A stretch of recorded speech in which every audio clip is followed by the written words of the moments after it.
welcome to the D3D4 Football Podcast with me, your host, James Richards.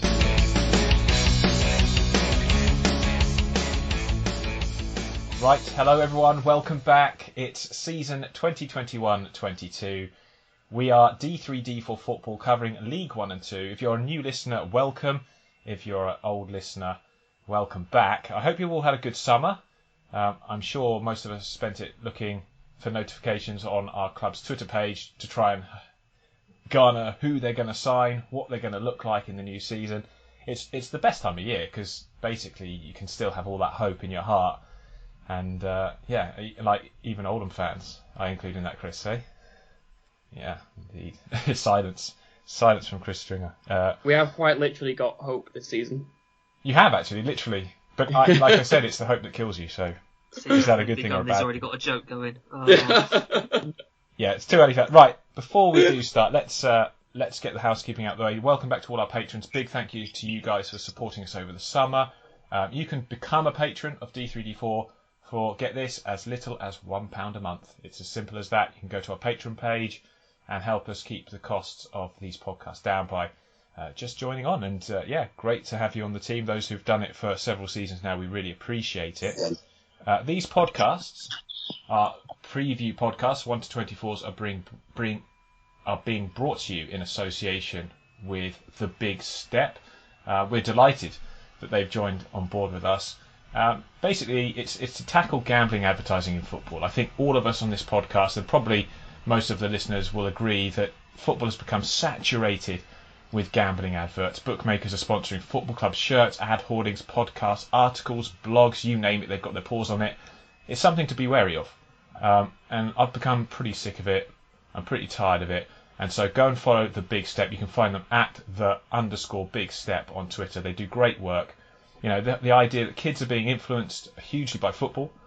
I know I was when I was 11, especially with Oxford United being sponsored by Unipart. I used to bug my dad to get his car serviced there. I don't think he ever did, mind you, but never mind. And the game needs to be aware of the dangers. Gambling is an adult pastime. That's absolutely fine, no problems with that, but the industry shouldn't be allowed to advertise in a sport that's watched by millions of kids in the way it currently is. And yeah, so welcome on board The Big Step. Great to have you join us for these podcasts. Right. One other bit of business is to introduce our new co-host. It's David Jenkins. He is a Gillingham fan. David, welcome on board. Thank you. Thank you for that little snippet on Twitter as well, the little shot. I'm looking forward to many of those across this season with Steve Evans in charge. But... yeah. It's going to be great. You're going to love it. You love Steve. Everyone loves Steve Evans. Come on. Big cuddly character, isn't he? You speak for yourself. I don't know how many Gills fans you've spoken to recently, but it's certainly very divided, James. Very divided. It always was going to be, wasn't it? It was always going to be the case. Very true. Anyway, without further ado, let's jump into these podcasts. So we're going to start in League 1, and as always, we are going to go from 24 to 1 to give you who we think and where we think each team will finish in the division. And as always, let's start in 24th place. And Ed, who do we think will finish bottom of League 1 this season? So in 24th place, we're going to go with ASC Wimbledon. Now, ASC Wimbledon for a number of years now have been one of the best stories at this lower league level. They're a club that have continuously overachieved against all the odds despite having a much lower budget than plenty of other sides in this division. Always been that side that's sort of been around the relegation zone and always managed to pull away towards the end. The big issue is that we think this could be the year where they finally drop. And one of the main reasons for that is the loss of Joe Pigott to Ipswich Town. Pigott has been at Wimbledon for 3.5 years. He's had a hand in 47 league goals in that time. He's had a huge influence in a club that's continuously decided against the odds. And there just isn't that extreme guarantee that they're really going to be able to replace the quality they have there. They may be able to find it in maybe Aaron Presley, who's a loan signing from Brentford. But there's a real concern about us that they just might not have the goals to get themselves out of trouble again, having been in relegation battles before. No, indeed. It's very difficult, though, isn't it? Because none of us, of course, would be surprised if they actually did what they always do and stayed up. Exactly. So it's a difficult one. It's a difficult one. I do like George Marsh coming in, and I think Luke McCormick will do well. And there's no doubt that Mark Robinson's a good coach. It's just, do they have enough in what is going to be a really competitive League 1 to stay up? But someone has got to finish bottom. And I have to say, picking a bottom 4 this year, it was the hardest it's ever been to do. We've been doing this several seasons. So But in 23rd, Chris, who do we have joining Wimbledon in League Two next season? Yeah, well, I've got to agree with you there, James. It's been really tough picking this bottom form. We've gone for Fleetwood Town in 23rd.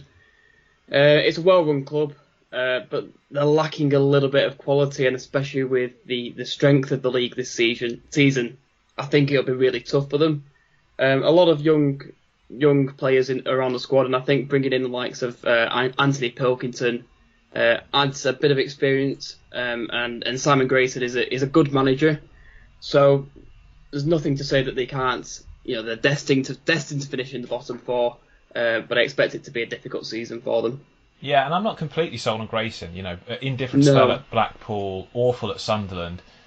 Didn't see a lot that I was could get on board with last season either. But I do have to say Ryan Edmondson's one to watch on loan from Leeds, big striker. Someone who basically I did really well with on Football Manager, actually. so a player that I thought, that looks good. But actually, Callum Morton as well. If they can get out of him what Northampton did, then you've got a really good player. Unfortunately, he didn't have the best season at Lincoln. Didn't get to see much of him either. But yeah, I agree. I think it's going to be an exceptionally difficult year for Fleetwood. But we'll see how they get on. But we have them in 23rd place. David, who do we have in 22nd? So we've got Cambridge United in 22nd. I think for me, the main reason that is probably due to the loss of Paul Mullin. Look at how he performed last year. Performed so well for them last year, helping them to get that promotion. Obviously, he's now gone to Wrexham. And I just think the loss of him, of that kind of proven goal scorer, is going to make it really difficult for them to kind of maintain their status in League One this year. Yeah, I agree. I mean, 2002 was the last time they were in League One. They've signed players that, if you look at them, I mean, they're not bad players, but are they League One players? Are they a League One squad? They're always going to be on the lower end of the budget side in this division. They relied quite heavily on Mullin and Houlihan as a tandem last season to create and score goals. I mean, Mullin's gone to Wrexham. That was a big shock, let's be honest. But the one player they've also lost to, I'm a bit thinking, is he that replacement? Is Carl Noyle. He's gone to Doncaster, a really good right back. But generally speaking, I just think the step up in quality will be a big ask of Cambridge. And if they can stay up, it'll be a great season. Sam Smith, I thought, was really good at Cheltenham last season on loan from Reading. Hasn't had great spells in the past at places like Shrewsbury and Oxford, but if he can step up and improve in League One, then maybe he can take some of the goals that Mullin scored and help them. But yeah, a few question marks over Cambridge, and I think it's fair to say Mark Bonner's second season in charge will be a lot harder than his first. So we have them in 22nd. Now, Ed, 21st. This was a really hard call, wasn't it? But who have we gone with? Yeah, we're sticking with the theme of the promoted League Two sides. We're going with Cheltenham Town. And this is quite hard because we're such huge Michael Duff fans, as anyone will know who listened to us on the pod last year. The big issue for Cheltenham at the minute is that there's so little coming in. At the moment, they've re-signed Elliot Bonds to a permanent deal. They've got a familiar face in Owen Evans in as a goalkeeper now. And they've had Dylan Barker, who's a young trialist from Alverchurch, who's come in, who I've seen play at centre-back and also in midfield as well. Generally, the spine of the team is still there. You've still got Chris Hussey, there's still Ben Tozer, there's still Charlie Raglan, you still have Will Boyle. It was such an effective side last season, and you can't ignore the threat that Tozer's throw could potentially provide to this league. There's such a step up in quality this year, though. They didn't run away with the League Two title last year despite winning it. They were comfortable up there for a long time, but they're entering what is looking one of the strongest League One seasons for a long, long, long time. And you really have got to invest and recruit well if you're going to stand a chance. And unfortunately, we feel that just compared to others, they're just not going to have enough to compete and may suffer relegation as a result. Yeah, I really worry about their depth at centre-back if they get an injury. They had, was it Sean Long coming into the back three? For a lot last season. And another issue I will say as well, which was pointed out last year, they went up with the top scorer on 9 goals. There's a lack of issue. Alfie May and Andy Williams can be quite productive up there. They made use of George Lloyd up there a couple of times as well. The lack of goals could be what really hurts them here. We know how defensively solid they can be. They can be really hard to break down. If they get that consistency in terms of their first team players being able to play regularly, they'll be hard to beat. But the lack of goals could be ultimately what cost them this season. Yeah, I'd agree. I'd love to see them stay up. I'm sure if Luke's listening, he's swearing down at his phone and sort of shaking his head. But it's going to be a tight one, and I'd love to see him step up. I just don't see it at the moment. But Chris, who do we think will just squeak over the line like they have done so many times in the past? We've gone for Morecambe, who were sort of the joy of last season in League Two, seeing them go up. I think, well, at least for myself, and I think I speak for others there. And I think the big difference with the likes of the other promoted sides is they've just recruited slightly better, I think. Alfie McCalman's obviously, as an Oldham fan, stands out as a really fantastic signing, and I was actually surprised to see him go to Morecambe and not one of the clubs in the top half of League One. He was a really fantastic player last season, and also the likes of Adam Phillips and Jonathan Obika, I think, can do really quite well for them as well. Well, I'm not sure about Jonathan Obika being an Oxford fan. He was a bit hit and miss with us. I would say though, looking at the recruitment, they've signed loads of players, and you'll probably find that there will be a bit of hit and miss on there. But Adam Phillips coming back from Burnley feels like a terrific addition. Andresen in goal, Mr. Glacier, who was superb on loan at Exeter, and they wanted him back actually. You love that fact, don't you? I do. You love it ever since I've mentioned it. Yeah, I think that's a great name. If your name is a Glacier, I mean that's just quality. Excellent. A bit like Antonio Di Natale, whose name is in Italian Tony Christmas. It's just, I don't know. It's great. Yeah, it's a great name. Yeah, I agree about Alfie McCalman. I think that Josh McPake's a good signing on loan from Rangers. He looked quite good when he was at Harrogate last season. Ryan Cooney returning made sense. Anthony O'Connor's an experienced defender. But, there will be some that I'm not sure about. Wes McDonald, we know he had a really good start to his career at Walsall. Didn't quite keep that going, though I think that's pretty unfair that he didn't get much game time. But yeah, plenty to like. Greg Lee from Aberdeen joins. And I think the big plus for Morecambe as well is, they lost Derek Adams. And you're like, oh, God, they've lost their manager just after getting promoted. But Stephen Robinson seems to have come in and done a brilliant job. He's very energetic. The directors and everyone behind the scenes at Morecambe really like him. So, yeah, we think they will do it. We think they will squeak themselves over the line. Now, our next pick, I'm not happy with particularly, but I just think it's going to be one of those years, and it's in 19th we've got Crewe Alexandra, a team that obviously we all like on this pod simply because of the way they bring through young players. They play excellent football. David Artell has been there for a long time, so stability is maintained. All the things that we really want to see lower league clubs do, and they've done it so well. But there's no denying that the loss of Ryan Wintle, Perry Ng, Harry Pickering, that could have an effect on how they perform. I'm not suggesting that they'll plummet, but this division looks like it's going to be more difficult. The chairman and the players are talking up a chance of getting into the playoffs. Now, I wonder if they realistically think they can do that. They might do, and if they do, fair play to them. But I mean, they're not going to ever come out and say, "Oh, guys, we're going to have a difficult season here," because it's not going to sell season tickets. So I think the reality is that Crewe will probably be somewhere in the middle, but we have them staying up in 19th. And I say, if the young players they've got, people like Kane Ramsey coming on loan from Southampton, and the young guys that have looked so good, like Lundstrom in midfielders look good. They've got this Joe Robbins who's played well in pre-season as well. They've got some potential young talents coming through who could step up. But it is a big ask in a division that's quite challenging. David, who do we have in 18th? So we have Plymouth Argyle in 18th. So, yeah, I think this was another one we were a little bit unsure of. Obviously, that bottom four, just in this sort of lower echelon of League One, it's just so difficult this season, as you were saying, James. And we feel that Plymouth will just stay up. I mean, they've made some good signings. Of course, they've signed Jordan Horton from MK Dons after he was released there. And it looks like, they might just have enough to do what it takes to stay up. But, this bottom half of the table is particularly difficult to call this year, given the teams that have come in and the teams higher up. My only concern, really, and it is, they were dreadful defensively.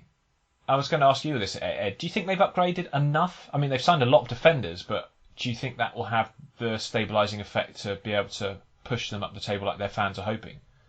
I'd hope so, but you just can't be certain, can you? I like the Dan Scarr signing. I think he's a tidy centre-back who was at Walsall last season. Could be a nice addition there. Macaulay Gillespie, I'm not too familiar with. I think he was out in Brisbane, I think, before. Or was he out? Certainly out in Australia. Yeah, he was a Newcastle youngster who had spells at Carlisle. Apparently, he's come on really well, and the Brisbane Roar fans were like, he's a really good player. So maybe his development has been really helped by an A-League. And I would say as well, for the team that was relying on a youngster, Michael Cooper is a good young keeper. I like the Calum Burton addition from Cambridge United. I think Calum Burton was a very solid keeper for Cambridge last season between him and Dimitar Maitov, and now he's at Plymouth Argyle. I think you could be seeing a new number one there. Could have a good season. Well, I think certainly Mike Cooper deserves credit for what he did last year, but having someone who could actually really fight for that shirt, it's healthy. It's a really healthy situation. But Ryan Broom coming in, he plays well in that system. He was really effective in Cheltenham's 3-5-2. So if he can be effective in Plymouth's 3-5-2, then maybe they'll have a good season. But I personally am not convinced by this Plymouth team. Ryan Lowe, I have no doubt, is a great manager. But I'm not convinced they've done a huge amount to improve on last season, and that's why we have them in 18th. Chris, who do we have in 17th? We've gone for Accrington Stanley, and I've seen a few tip them to be higher up in the league. I think they've definitely got strength in the likes of their front line, Colby Bishop and Dion Charles, and as you've always got to say with Stanley, they're a well-run club, and for that reason I don't think they'll be in any trouble. But as we've said, and we'll probably say for the rest of this podcast, League One is a very, very tough place to be this year, and I just don't feel that they've improved quite enough to replicate what they did last season. And so I can certainly see them being higher than 17th, but I think they'll be in that middle pack for sure.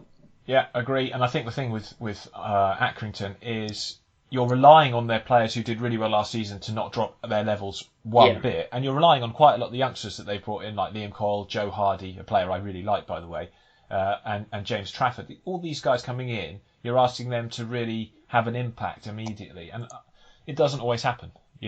John Coleman is an absolutely superb manager. We love him. And we think he deserves huge credit for how he's run that club. But, they are what they are, Accrington. And we might get some daggers from Accrington fans suggesting that they're not going to have a playoff run, but another season in League One, frankly, is a success for Accrington, and that is the reality of this division right now. So we have them in 17th, and I'm going to come to David for 16th. Who do we have in 16th? Oh Lord! All right, we have Gillingham at 16th. Personally, I would hope that they finish a little bit higher, but in general, 16th seems, considering pre-season, bit of a burst of COVID in the camp, having a lot of players isolate, having to cancel quite a few pre-season games has not been brilliant preparation. They weren't looking too bad, the team against Millwall, when they played in the friendly the other night. But 16th is probably about right for Gillingham for this season. Thankfully we held on to Kyle Dempsey, Jack Tucker and Verdane Oliver.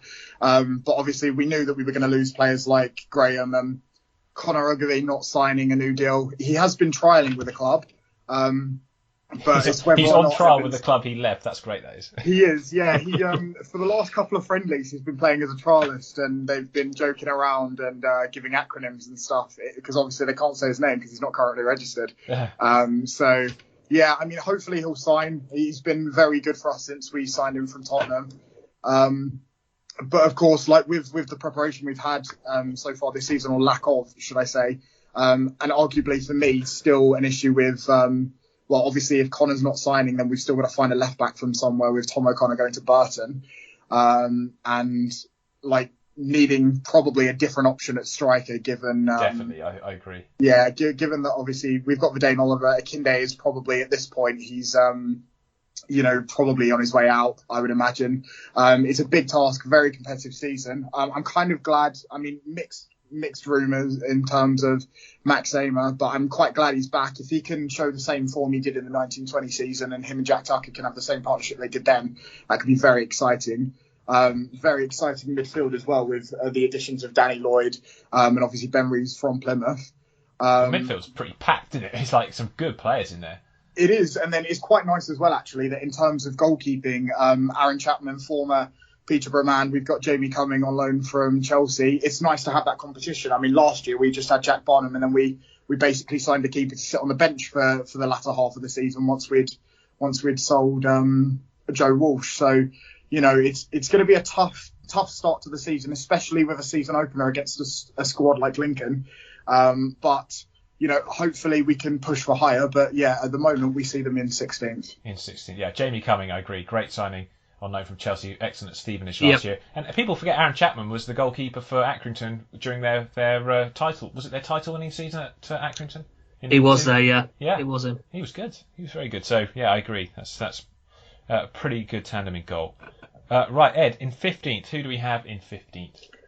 15th place, we've gone with Doncaster Rovers.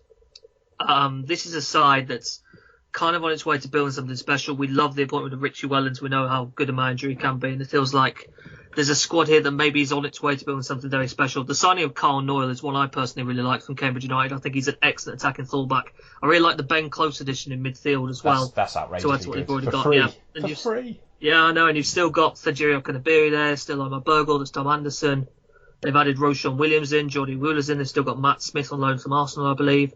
Cameron Johnson there as well. It's generally a side that should stay pretty clear of trouble and could maybe cause a bit of problems to teams higher in the division if they can gel quickly. Yeah, I agree. So it feels like a bit of a transitional year, to be honest, with Doncaster. But I do like their squad, and I know it's Cameron John they have at centre back. I keep calling him Declan John. Why on earth do I'm terrible with first names. If you listen to our pod regularly, you'll know I'm really rubbish with first names. But yeah, for some reason I'm convinced to myself he's Declan John, but it's actually Cameron John, and I like him, and I like obviously Anderson that they have at centre back. There's Tommy Rowe coming in to play left back, so they've got the makings of a really good team. I just can't believe Portsmouth let Ben Close go without a fee. I think that's criminal. But yeah, so Doncaster we have in 15th. Ed, who do we have in 14th? Similar to Doncaster, I think these two are quite interchangeable. We're going with Burton Albion. I've seen a few people touting Burton Albion as sort of a dark horse this season, which I'm quite humbled by, to be honest. But would you like me to make them my dark horse? A dark horse, you say? I would prefer not, but I don't think I have a choice now. But we're going to go with it.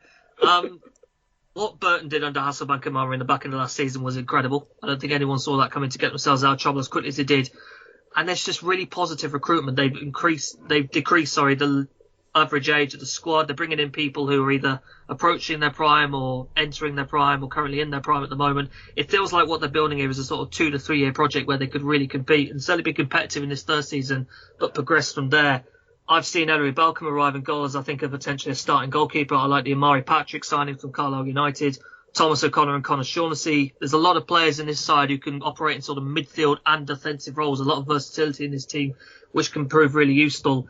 Unfortunately, the news broke yesterday that Louis Malt's going to be out until around the new year, which is a devastating thing because he could be such an effective striker. But thankfully, Kane Hemming showed last season that he can be a double-digit goal scorer at this level. So whilst they might not worry the top teams too much, there's potential this could be a side that's a bit of a handful, a bit like Doncaster, and potentially progress in the future.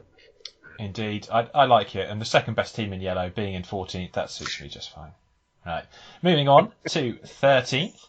Chris, who do we have in 13th? We've gone for Shrewsbury Town. Obviously they had that sort of bizarre season last year where the manager Steve Cottrell spent a lot of the second half of the season in hospital with COVID. Yeah, well, I have to say, great to see him back. Absolutely great to see him back. Yeah, superb. And the resilience the whole club showed, from players to backroom staff was really impressive last season. Yeah, it was. I mean, he's so lucky that Sam Ricketts made such a solid base for him to build on. Yeah, say no more about that, eh? Yeah. But I think they've recruited reasonably well. I think Ryan Bowman in from Exeter's is a nice player to bring into League One. And the likes of Nathaniel Ogbita stand out as some good players in that squad. So I think there's nothing stopping them pushing higher up the table, but I think a nice mid-table season would do well for them. Yeah, I like Mark Morosi. I think they finally got a goalkeeper who they can sort of hang their hat on. They've had a lot of lone goalkeepers and their homegrown chaps they've been quite error prone, but Mark Morosi is a fantastic shot stopper. Obviously got promoted with Coventry. I think that's a terrific signing. Ryan Bowman offers them an option up front that they haven't had for a while, someone who can score goals, but it's also, strong enough to hold the ball up. Elliot Bennett is an interesting one as well. He's not I wouldn't say he's in his prime, but he's not that old at 32. Certainly feel he can have a lot to offer.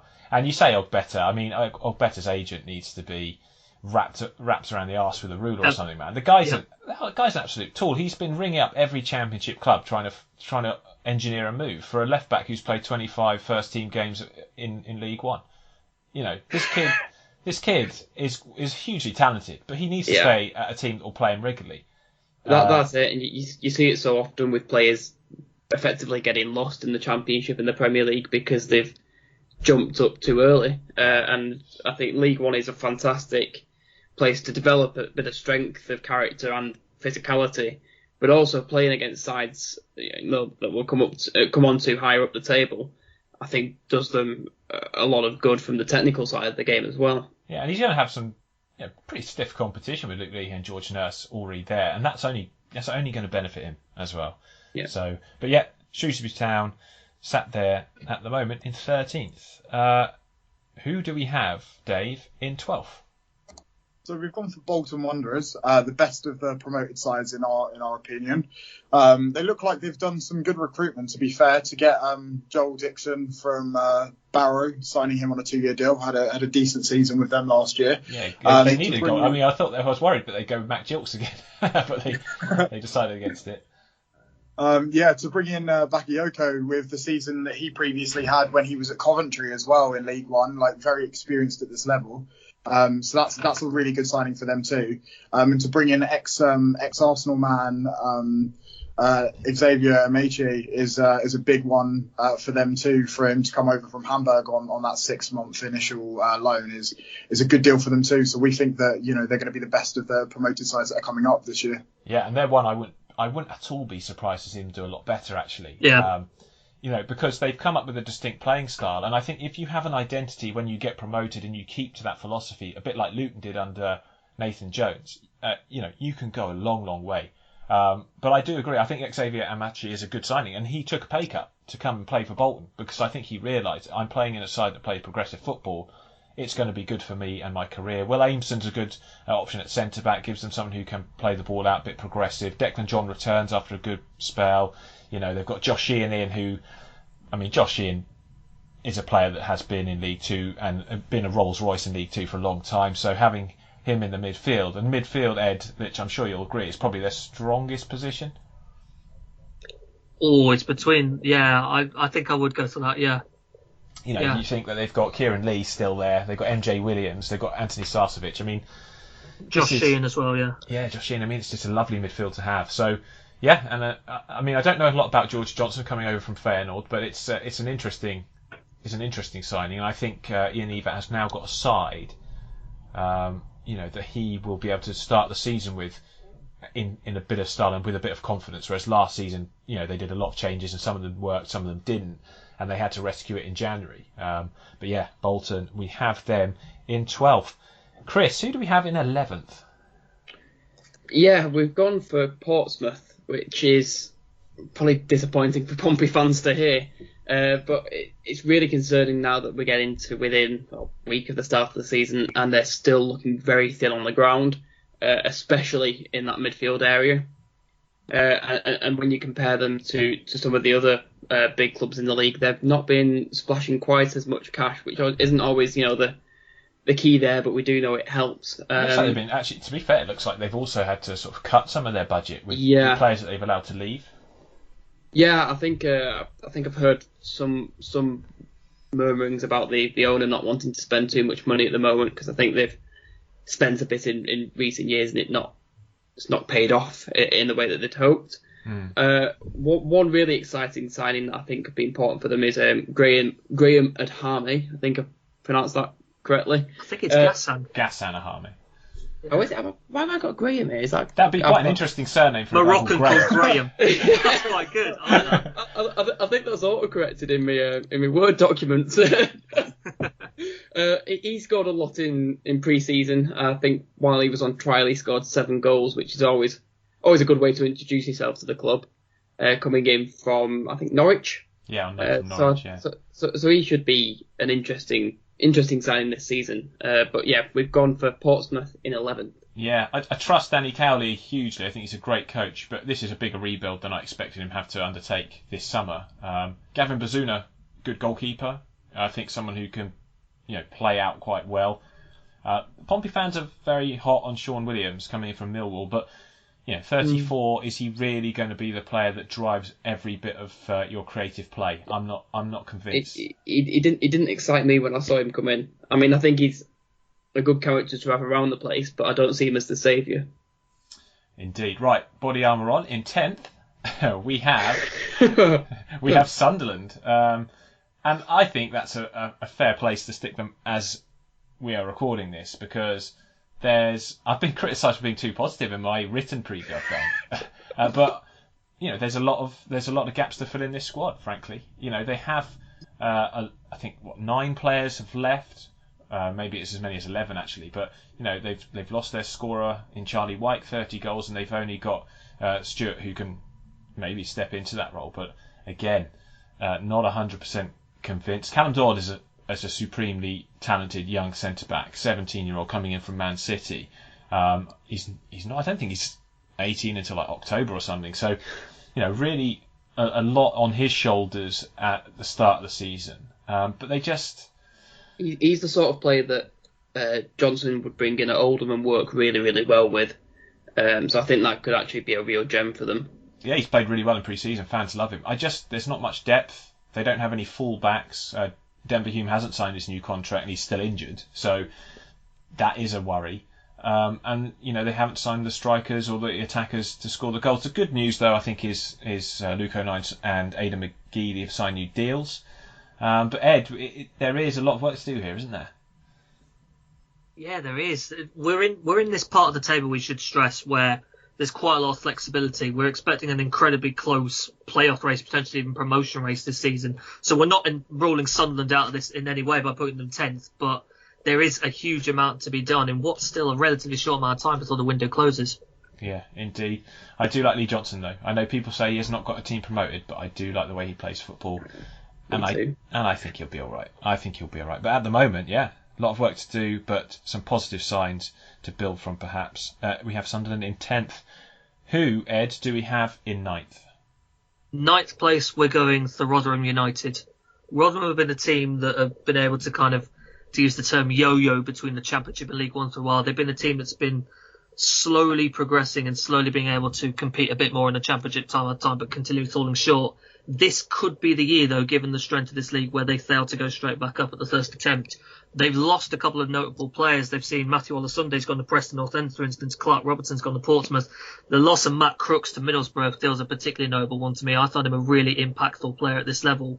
And they haven't brought much in so far. Josh Chapman's come in as a goalkeeper from Sheffield United, and they brought in Shane Ferguson as a sort of left-sided wide option, which is a nice addition. That's not to say there's not some quality in this side. I think Freddie Ladapo's an excellent striker at this level. I remember him back from Plymouth Argyle, really enjoying that. Joshua Coyote, after a good loan spell at Carlisle, could maybe find himself getting into a League One level. He'd be nice. Still got Michael Iekwe there as well there. Wes Harding. Victor Johansson as a goalkeeper could potentially be among the division's best. Michael Smith up front as well, aren't they? Yeah, Michael Smith up there as well. Ben Wiles in midfield, Kieran Sadler in midfield, Richard Wood at the back. There's still a lot of quality in this side, but with the strength of the league as a whole, it might be an occasion where Rotherham don't find themselves in the promotion or the playoff places this year. I think Ian Bradley would be welcoming a season of mid-table sort of mediocrity, perhaps. I mean, I'd say we have them 9th. That's not that mediocre, but it'd be nice to see Ben Wiles as well playing midfield for a bit. Obviously, left back he was mostly played last season because of injuries to players. So, but he is a player I think, from my memory from him being in League One.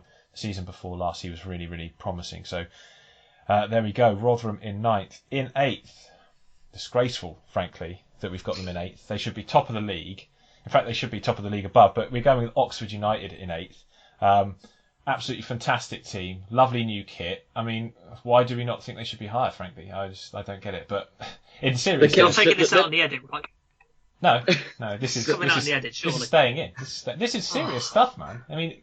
Having a nice kit is 50%. What's important. That's it. It's 50% of your credentials to be promoted is if your kit's nice. Look at what Stevenage would have won the league last season if they hadn't got that awful burger mess. Does it mean Oldham winning League 2? No.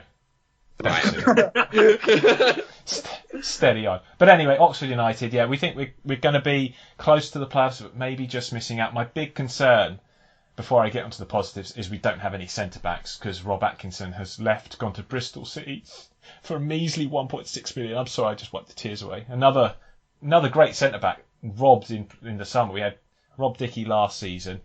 I'm still getting over the fact that Matt Elliott went to Leicester in 96-97. So, frankly, this doesn't help me.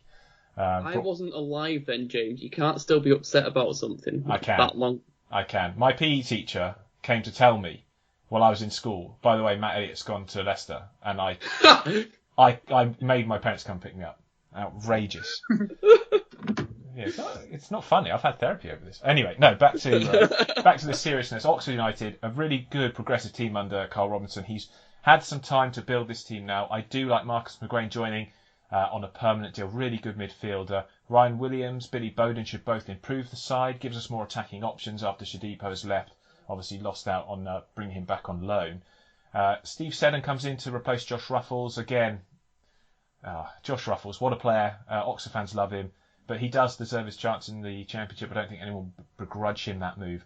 And just yesterday, I think it was, Nathan Holland coming back on loan from West Ham. He was absolutely superb last time we had him. So a lot to like going forward. But at the back, we've literally got John Mousinho and Elliot Moore at centre-back. And, that's not going to cut it if we want to make the playoffs. I know there's talk of new centre-backs joining, but as we record this, that is the big hole we need to fill. But still, a lot to like about Oxford United, and I will say we have the best goalkeeper tandem in this division with Jack Stevens and Eastwood in goal.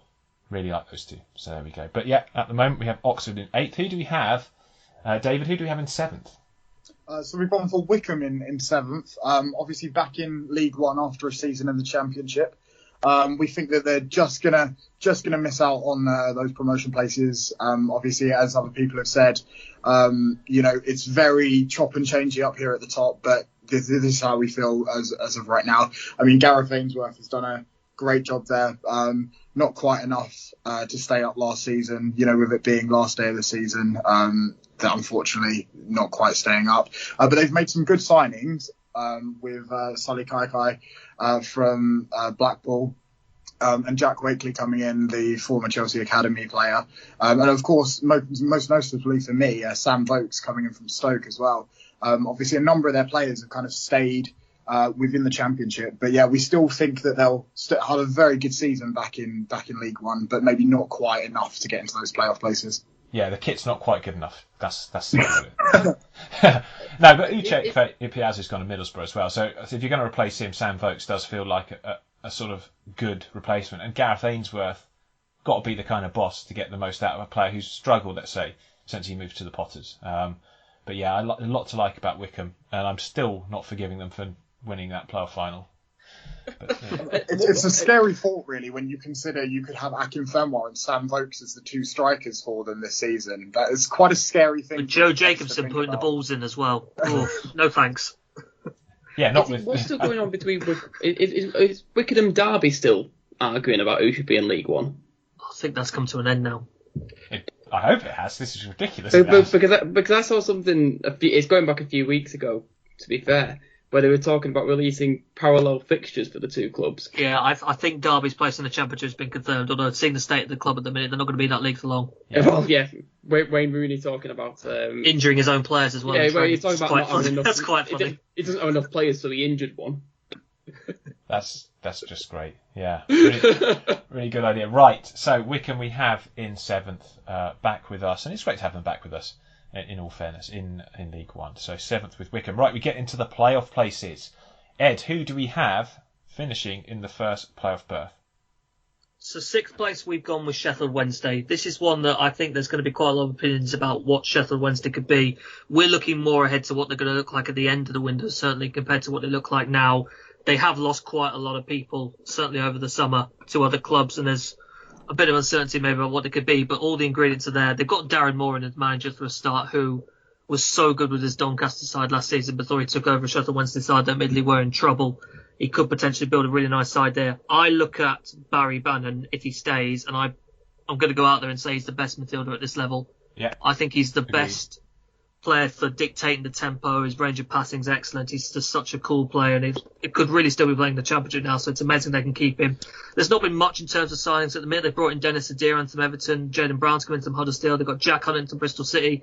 The loans look good with Bailey Peacock-Farrell from Burnley, who's a nice goalkeeper. Olamide Shadipo was at Oxford, of course, last season. He's in on loan from Queen's Park Rangers. And they've got Lewis Wing in from Middlesbrough, who is capable of a 25-yard rocket every few weeks, so I'm expecting some goals from him, some distance as well.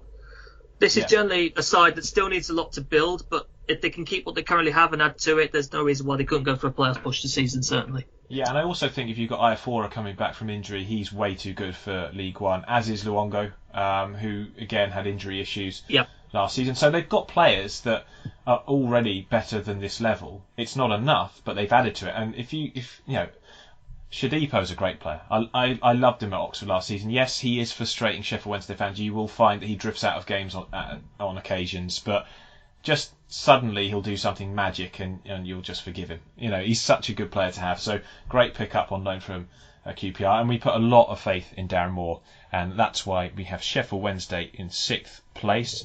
Chris, who do we have in 5th? Gone for Charlton Athletic. Side that last season they finished. I'm right in saying they finished 7th in the end.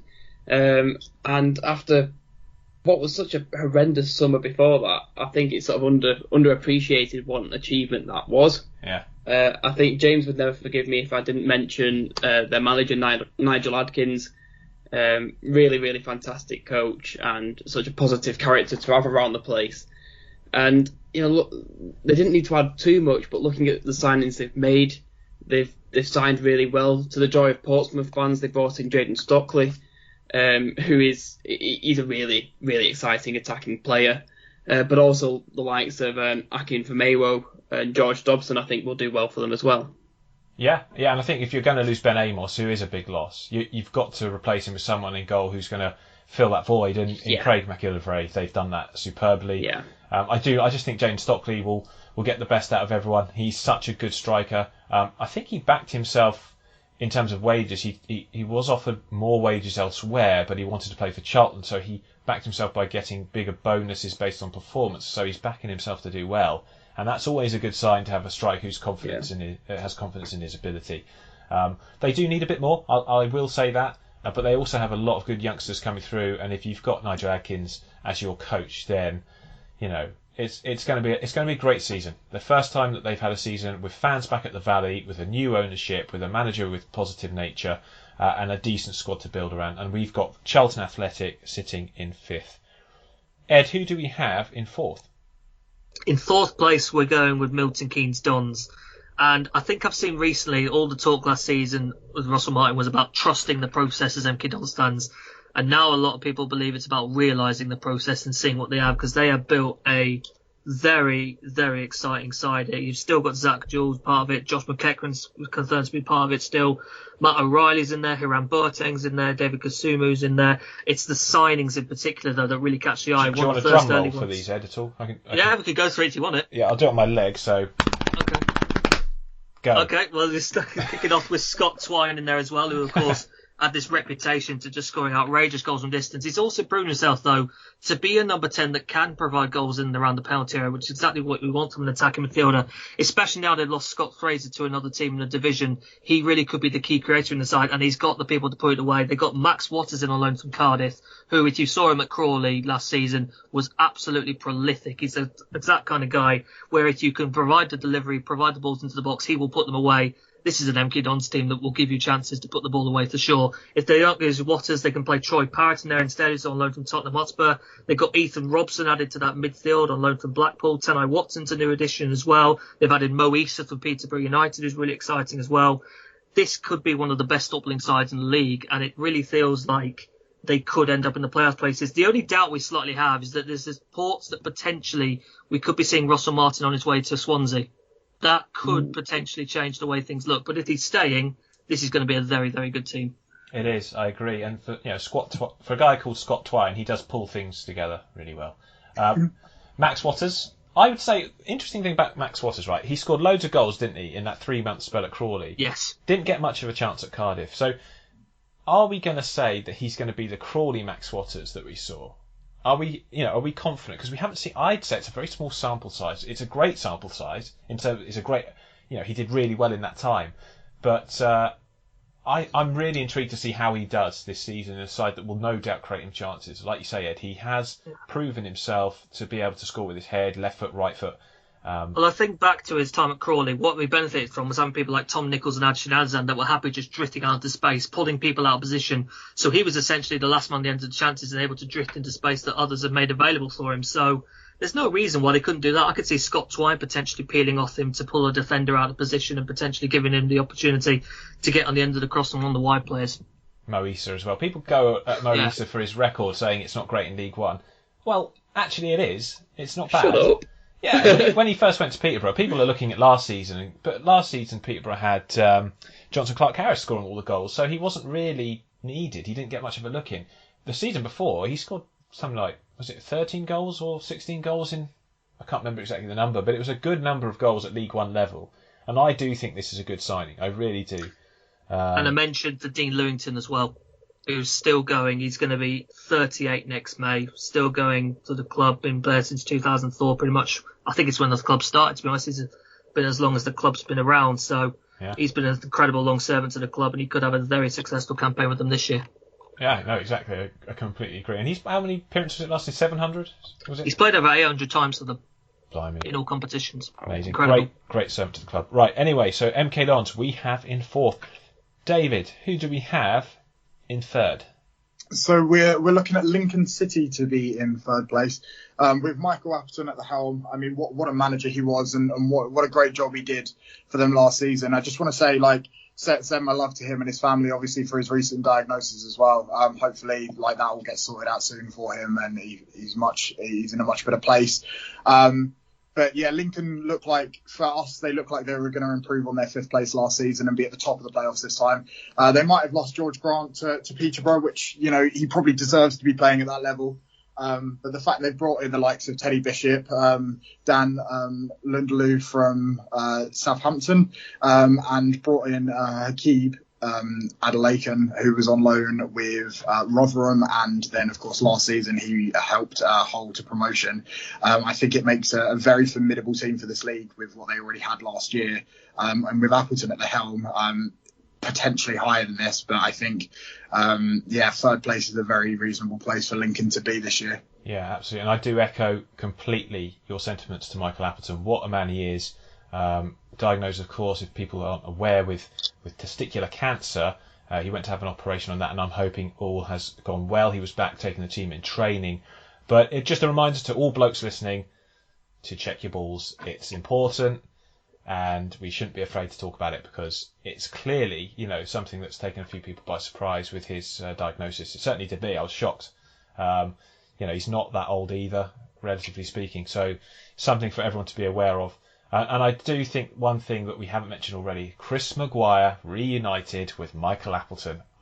It's just, as an Oxford fan, I'm dribbling here. It's just great to see. And if they're going to lose Alex Palmer, who was a great goalkeeper last season, signing Josh Griffiths as a replacement from West Brom just makes sense, doesn't it? Yeah, absolutely. Just get the next West Brom loan in. I can just imagine Michael on the phone to him going, you can't get Alex back. Who else you got? Josh Griffiths. Okay, give him us. Yeah, all right, fine, done. And you've nice sorted. And Lewis Fiorini on loan from Man City.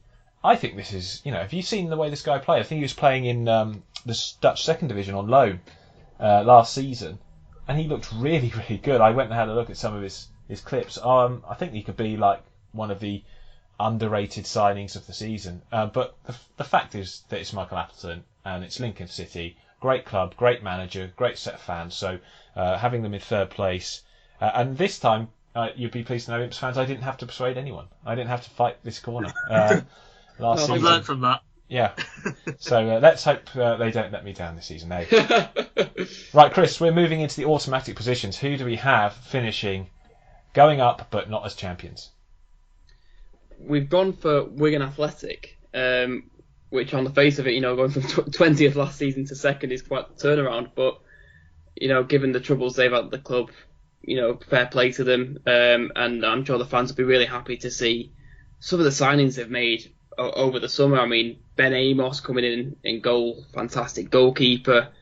Max Powell returning from Sunderland, Charlie Wyke, Stephen Humphries coming from Rochdale, which I think could be quite a smart signing as well. Yeah, I really like him. Yeah, I do. I think it's good. And so they've got this combination of fans back, both, literally in terms of the pandemic restrictions ending, but also after the difficulties of the last few years, with good players, good depth in the squad, and I think it's just all coming together for them. And giving Liam Richardson the chance to do this, a huge credit to the owner. Yeah, and he's talking about bringing 6 or 7 more players in. Amazing, isn't it? I mean, amazing. Yeah. I mean, people talk about Charlie Wyke. He's reportedly on 10k a week, but if you're not signing for a fee, is that an issue? Well, I did comment on this, and I got a few, because obviously they've been spending a lot of money after issues at the club around sustainability, and I did make a comment that upset a few Wigan fans. Yeah, no, I get what you're saying, actually, to be fair, and I think everyone in lower league football will be looking at this and saying, well, they've just had a brush with administration and now they're spending money. But at the end of the day, if they're confident and the owner is really committed, there's no problem in that. That's always the concern with actually putting it into a contract rather than paying it as an upfront transfer fee, is that's a long-term commitment that the club has to have, rather than it being a one-off fee, if that makes sense. Yeah, no, I do get it. I just think that the owner seems really committed and will stay. And they've signed Ed. I mean, you'll back me up on this. They've pretty much signed the best players of pretty much all the teams, haven't they? Oh, yeah. I love so many of the signings. Wyke, as you said, you mentioned Humphries. Max Power and Tom Naylor, I think, are a great pair of midfielders.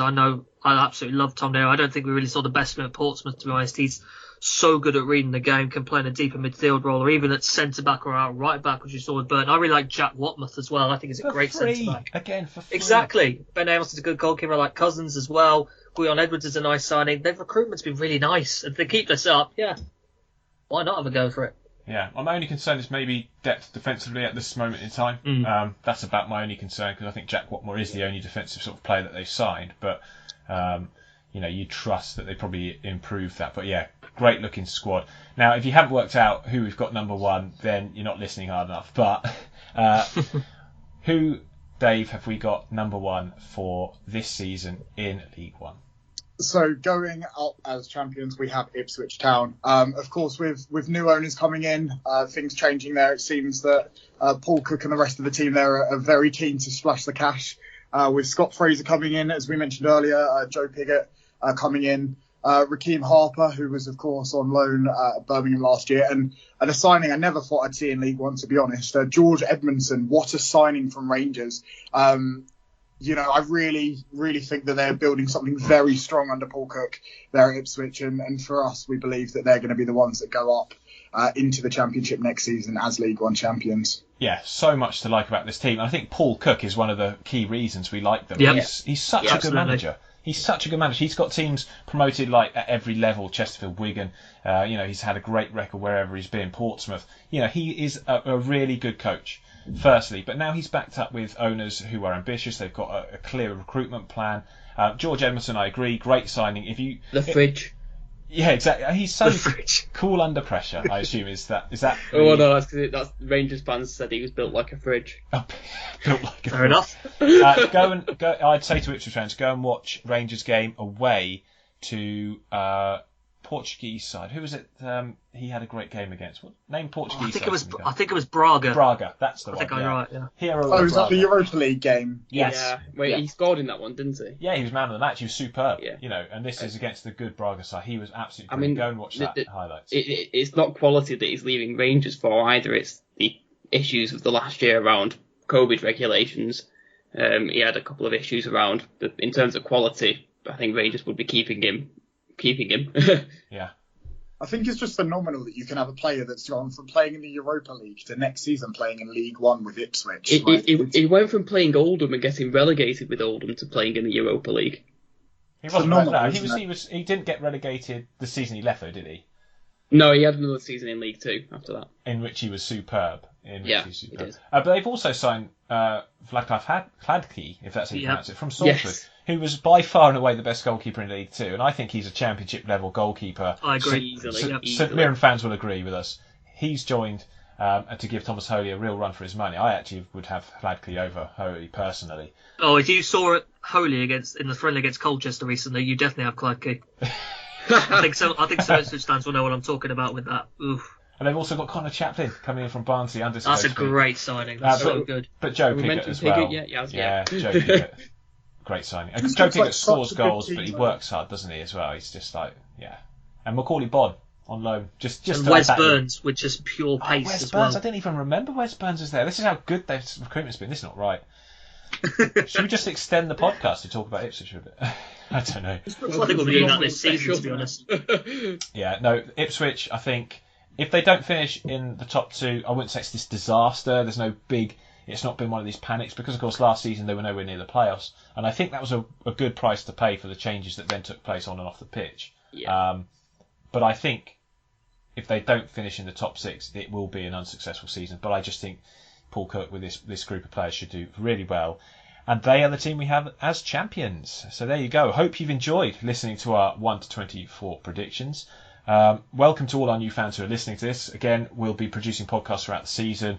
Thank you to the Big Step for being associated with us for these big podcasts that we always like to bring out to kick off our new seasons. Ed, Chris, Dave, and Dave. What a debut! Brilliant stuff, mate. Thank you. Yeah. It's good to be here. I look forward to a really good season with you guys. Yeah, we're off now to record our League 2 1 to 24s, so check them out as well. But yeah, from all of us, we'll see you soon. Goodbye.